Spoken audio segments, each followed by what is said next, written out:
Ini adalah rata-rata perolehan medali di Olimpiade Sains negara-negara Asia Tenggara. Membangunkan gak tuh? Kita sering dihina-hina bodoh, dikatain IQ 78, dikatain bodoh, dikatain ini itulah. Masih bisa mendapatkan medali sebanyak itu. Oke, halo, assalamualaikum warahmatullahi wabarakatuh. Selamat berjumpa kembali bersama channel Novi Story. Senang sekali bisa bertemu Anda kembali, dan mudah-mudahan dalam keadaan sehat walafiat.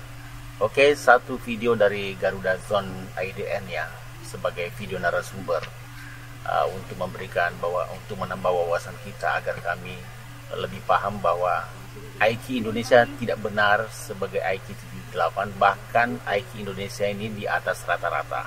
Contoh, Indonesia ini dari segi musik, film di atas rata-rata negara Asia. Itu salah satu bahwa karya-karya anak Indonesia ini di atas rata-rata karya anak ASEAN yang lain.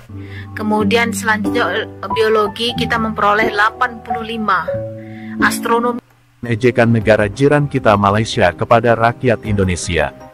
Namun hal itu langsung dibantah oleh warga negara Indonesia yang menunjukkan data-data prestasi anak bangsa dalam Olimpiade Sains Internasional. Mari bersama kita simak videonya. Guys, saya mau menunjukkan suatu data, perhatikan baik-baik ya. Kalian lihat data ini adalah rata-rata perolehan medali di Olimpiade Sains negara-negara Asia Tenggara. Perhatikan, di matematika kita memperoleh 102 medali. Di fisika kita memperoleh 123 medali. Kemudian selanjutnya biologi kita memperoleh 85. Astronomi kita nomor 2, 44. Kimia kita mendapatkan 73 medali.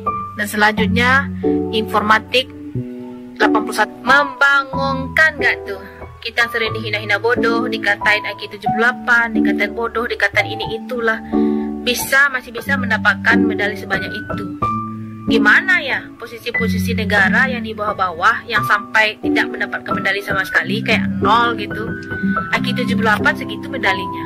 Kalau medalinya itu 0 sampai pencapaiannya sedikit gitu, kira-kira IQ-nya berapa ya? Bisa nggak diprediksi? Baik, sedikit saya tambahi teman-teman ya, bahwa Malaysia sering mengolok-olok kita sebagai IQ 78. Padahal mereka tidak sadar bahwa mereka menikmati karya-karya IQ 78 dari Indonesia ini, seperti musik, sinetron, film ini. Mereka mengakui bahwa karya kita ini, musikalitas kita ini di atas rata-rata, bahkan film kita ini mereka anggap bahwa sudah setara dengan. Padahal mereka itu tidak mampu membuat karya seperti Indonesia kalau diukur menurut IQ. Senada dengan pandangan seorang ustadz Malaysia berikut yang mengatakan jika orang-orang Indonesia kebanyakan adalah orang pintar dan hebat. Namun menurutnya karena alasan tertentu, orang-orang hebat Indonesia tersebut tak ditonjolkan. Mari kita simak videonya. Orang Indonesia ni orang hebat-hebat. Tapi masalahnya orang hebat tak banyak ditonjolkan. Tetapi orang-orang ghabi, orang-orang bodoh, bahkan orang gila ditonjolkan. Sehingga orang luar negara pandang orang Indonesia ni orang bodoh. Orang Indonesia ni orang hebat jemaah. Kan dulu ada yang ketika di Jakarta ada pembuatan stadion tu. Ternyata dibangun dengan siapa? Dengan tenaga ahli warga Indonesia sendiri. Bukan orang luar dijemput, tapi orang Indonesia sendiri. Luar biasa, ya kan? Dan kan ketika itu ada yang bekas gubernur dulu, Anies Baswedan ya, dia katakan dia sendirilah, saya tak tahu kalau dia nipu tak nipu, saya tak tahu, tapi dia cakap apa? Bahawa ini dibina bukan insinyur dari luar negara, tapi ini semuanya adalah anak-anak bangsa yang lahir di tanah air ini, disekolahkan di tanah air ini, dan menjadi berkhidmat di negara ini. Tapi mana yang hebat-hebat itu? Kenapa tak ditonjolkan? Kenapa tak ditonjolkan? Kenapa tak diviralkan? Ya diviralkan malah inna maqali rahmatan fid dunya wal akhirah, Makkah Madinah ma Allah. Kenapa ini? Kenapa buat malu negara ini di hadapan oleh luar negara? Ini buat malu seolah-olah orang Indonesia ni orang-orang bodoh. Tak, orang Indonesia ni hebat. Kerana segelintir orang memviralkan benda-benda mengarut sehingga orang luar mengatakan orang Indonesia ni macam inilah perangai dia. Tak, itu bukan seperti itu. Tampilkan, tonjolkan orang-orang hebat. Adapun orang tak hebat ditepikan. Maksudnya jangan diviralkan supaya luar negara akan respect kepada negara ini. Mendengar hal ini, dengan penuh emosi Wakil Menteri Pendidikan Profesor Stella Christy pun angkat bicara. Ia mengatakan IQ orang Indonesia dengan angka tersebut harus ditinjau kembali. Menurutnya menjadikan IQ sebagai tolak ukur tingkat kecerdasan suatu negara adalah satu hal yang keliru. IQ menurutnya adalah sebuah angka yang sampai saat ini masih dalam tahap penelitian dan sepenuhnya tidak mencerminkan potensi kecerdasan manusia.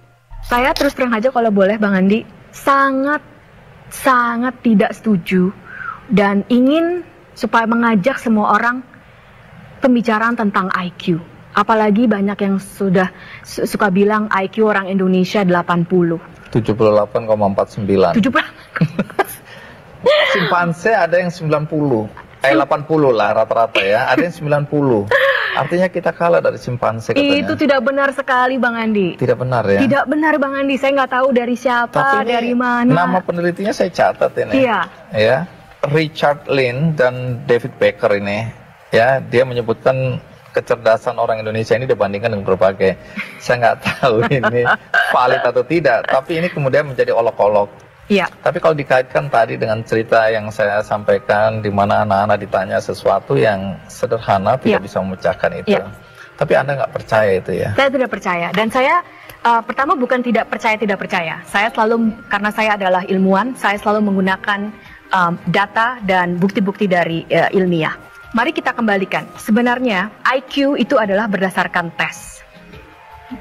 Dan sampai sekarang pun ada banyak perdebatan di ilmu learning science, ilmu kognitif, apakah sebenarnya IQ itu? Karena tidak ada kesepakatan bahwa IQ itu adalah sungguh-sungguh mencerminkan kecerdasan. Yang paling inti sekali bukan soal IQ, bukan soal apakah kita percaya IQ atau begini. Begini Bang Andi, kalau kita begitu banyak berbicara tentang IQ, kita menganggap IQ itu tetap fix, nggak bisa berubah.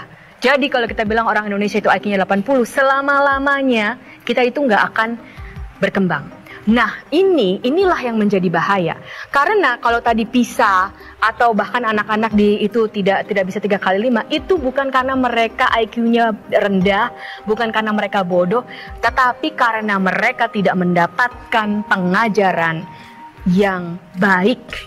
Mereka tidak belajar dan tidak mendapatkan pengajaran yang baik. Itu Bang Andi.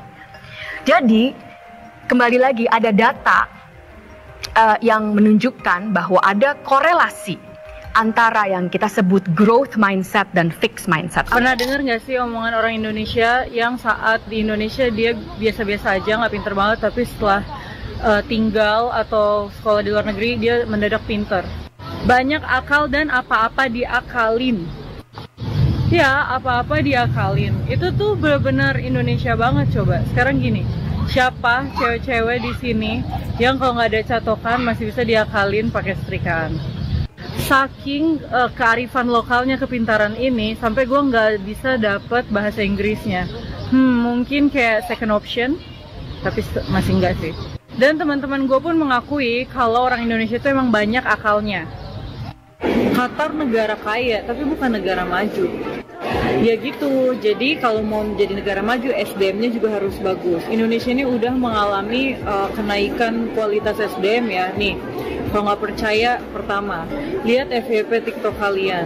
Teman-teman sadar nggak sih di Indonesia itu TikTok sangat berguna? Kenapa? Karena orang-orangnya tuh ngerasa TikTok bermanfaat. Artinya FYP kalian itu tuh sudah menggambarkan kalau generasi muda Indonesia tuh sekarang tuh lebih maju. Isinya pendidikan, isinya info-info saham, nabung, juga entertainmentnya juga yang bagus-bagus gitu, bukan selamanya juga joget doang. Yang kedua, udah mulai jarang orang nontonin acara gosip di TV. Kalian tau gak sih di negara-negara Eropa Balkan nih, atau di Turki lah ibaratnya, masih banyak loh orang ketagihan nontonin gosip di TV. Sekarang kalau aku lihat TV udah mulai gak terlalu laku ya. Dan yang ketiga, udah mulai banyak miliuner muda dari bidang usaha. Tapi tahukah kalian, jika penelitian yang mengklaim jika IQ rata-rata penduduk Indonesia 78,49 itu adalah berita hoax? Karena jika kita teliti lagi, berita tersebut pertama kali dipublikasikan oleh Richard Lynn, yang adalah seorang profesor dari Universitas Utrecht di Inggris yang mana pada 2018 telah dicabut statusnya oleh universitas tersebut, karena kasus rasisme dan seksisme. Hasil publikasinya tentu saja menjadi kontroversi di khalayak dunia, terutama Indonesia, yang mengatakan jika IQ orang Indonesia setara dengan simpanse dan berada di urutan 130 dunia. Lantas bagaimana kita bisa mempercayai artikel yang diterbitkan pada tahun 2019, sedangkan status profesornya telah dicabut pada 2018? Dan oleh sebab itu, maka keluarlah klarifikasi dan publikasi dari Profesor Richard Lin sendiri yang ternyata oleh editornya dikatakan sebagai sebuah opini. Lantas bagaimana menurut kalian? Coba tulis komentar kalian di bawah. Oke teman-teman ya, demikian satu buah video yang sangat menarik sekali dari Garuda Zone Aiden ya. Jangan lupa di subscribe, di komen ya, Garuda Zone. Dan ini tadi mengenai IQ Indonesia yang menjadi olok-olok orang Malaysia bahwa IQ kita ini 78. Padahal mereka tidak sadar bahwa mereka menikmati musik Indonesia, film Indonesia, yang berasal dari IQ 78. Sedangkan mereka punya karya-karya itu kita tidak suka menikmati musik Malaysia, film Malaysia, tidak suka. Oke, demikian ya. Jangan lupa support terus channel saya Novi Story agar kami lebih semangat lagi untuk memberikan informasi yang menarik buat kita semuanya.